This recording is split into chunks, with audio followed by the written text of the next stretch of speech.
Selebritas ikut mempromosikan judi online yang saat ini semakin marak. Hingga Menkominfo Budi Ari menyebut Indonesia darurat judi online. Lalu apa langkah yang harus dilakukan untuk menekan kasus judi online? Kita akan bahas bersama Direktur Jenderal Informasi dan Komunikasi Publik Kementerian Kominfo Usman Kansong serta pakar hukum pidana Hipnu Nugroho. Selamat malam Bung Usman juga Prof. Hipnu. Selamat malam, Mbak. Selamat malam, Mbak Cindy. Prof. Dengan Hipnu, Friska di selamat sini. malam. Selamat malam. Saya Selamat ke malam, Pak Bung Dirjen. Usman dulu.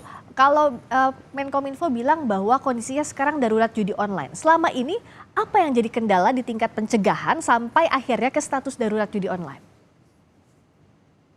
Iya, saya kira pencegahan dari sisi pemerintah sudah kita lakukan melalui literasi digital.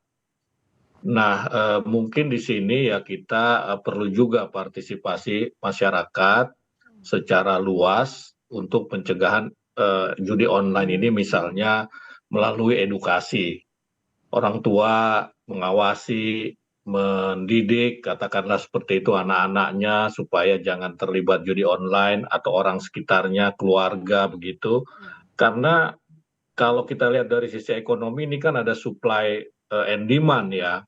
Dalam arti bahwa judi online ini berkembang sampai tingkat darurat seperti dikatakan Menkominfo karena ada pasarnya di negara kita begitu. Karena itu saya kira literasi digital dalam konteks judi online ini perlu kita lakukan bersama-sama. Nah, Kominfo sudah merancang satu program bagi anak-anak pelajar ya SMA begitu untuk kita edukasi, kita literasi, kita akan masuk ke sekolah-sekolah begitu karena memang hasil identifikasi baik aparat kepolisian maupun PPATK termasuk Kominfo sendiri ini korban judi online, artinya pelaku pemain begitu ya yang terjerat ini sebagian besar dari kalangan menengah bawah ya, bahkan ada anak-anak sekolah ya, dia mulai SMA itu Karena dari kecanduan. gawai ya, mudah sekali dijangkaunya. Bung Usman, tapi bicara Iya, karena soal mudah tadi, dijangkau, ini ada ya, di genggaman kita ya, begitu kan. kan itu satu literasi digitalnya kalau pencegahan. Tapi bicara soal penindakannya sejauh ini misalnya upaya yang sudah dilakukan blokir. Tapi blokir ini kan masih banyak jalan tikus yang ditempuh, banyak ganti nama, domain, atau bahkan menggunakan VPN. Sejauh ini apakah bisa dikatakan kewalahan pemerintah untuk mengejar begitu pelaku judi online yang juga banyak akalnya? Iya, saya kira ini kan karena kemudahan teknologi ya. Ya, kemudahan teknologi orang bisa setelah kita blokir muncul dengan domain berbeda begitu, tetapi yang jelas ya jangan pernah lelah untuk memblokir judi online dan kita terus lakukan. Tadi angkanya juga hampir 1 juta yang disebutkan oleh Menkominfo dalam periode tertentu. 860.000 sekian konten judi online yang kita blokir dalam sebulan terakhir. Kita juga sudah memblokir 42.000 ya. Jadi kita walaupun katakanlah ini muncul terus ya kita tidak boleh kalah dengan mereka, kita tidak boleh lelah, tetapi sekali lagi penanganan judi online ini perlu kolaborasi sehingga penanganannya bersifat komprehensif dari hulu ke hilir. Di hulu melalui edukasi, literasi, di tengah adalah dengan memblokir kontennya, ya kemudian di hilir ini saya kira langkah-langkah hukum yang dilakukan oleh Polri atau PPATK, misalnya memblokir rekening penampungan judi online itu. Oke.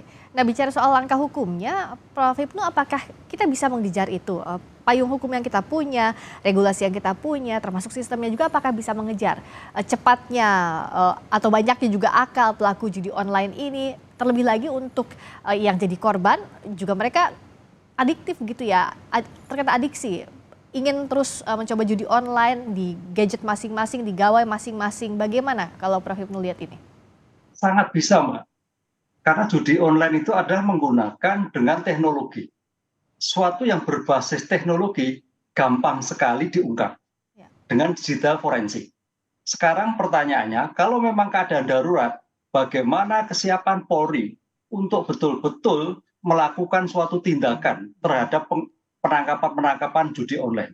Karena apa? Payung hukumnya sudah jelas. Kalau menggunakan online itu adalah kita lihat di dalam pasal 45 ayat 2, pasal 27 ayat 2, Undang-Undang IT mentransmisikan judi online. Satu. Kemudian di dalam KUHP juga demikian juga. Ancamannya adalah ada yang 7 tahun, ada yang 4 tahun kalau KUHP.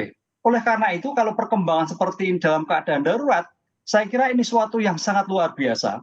Karena dengan gampangnya judi, apalagi tadi sampaikan dengan endorse-endorse tertentu. Ya, Jadi saya kira ini judi online itu bukan suatu judi aja, tapi suatu perusahaan, Pak, suatu sistem yang sudah dibangun bagaimana ini bagian dari suatu sistem untuk mendapatkan keuntungan yang luar biasa yang tidak hanya secara tradisional, tapi bagaimana suatu konteks perusahaan judi, tanda petik loh ya, dalam rangka untuk mendapatkan keuntungan yang tidak wajar.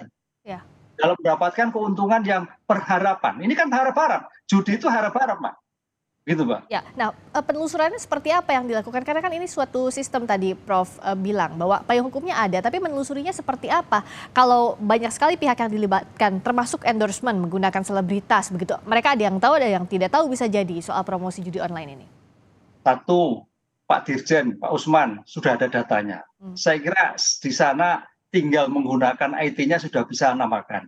Kedua, polisi sudah punya cybercrime yang saya kira mampu untuk mendeteksi semua kejahatan yang ada. Ini kalau kita lihat, Mbak, pada waktu Kapolri setahun yang lalu, itu judi yang bukan online, judi ecek-ecek, itu aja gampang sekali, apalagi judi online. Ini saya kira suatu tekad saja bagaimana penegak hukum betul-betul untuk menindak judi ini. Karena dampaknya luar biasa, Mbak. Ini judi ini menjadikan berpikir orang itu lemah. Karena berpikir mengharap untuk mendapatkan sesuatu yang besar, padahal tidak terjadi. Apalagi dengan konsep suatu sistem yang baik, ada dengan selebritas dan sebagainya, orang tertarik, bukan tertarik judinya, tertarik orangnya untuk melakukan suatu kegiatan perjudian tadi. Ini yang saya kira suatu kampanye judi dalam tanda petik yang harus betul-betul dihentikan. Dan langkahnya tadi sudah dijabarkan juga oleh Bung Usman, ini yang harus dilakukan komprehensif dari hulu ke hilirnya agar judi online bisa diberantas meskipun sulit kondisinya saat ini. Terima kasih Direktur Jenderal Informasi dan Komunikasi Publik Kementerian Kominfo Usman Kansong serta pakar hukum pidana Prof. Ibnu Nugroho. Selamat malam, terima kasih. Selamat malam, terima kasih. Malam, Bro.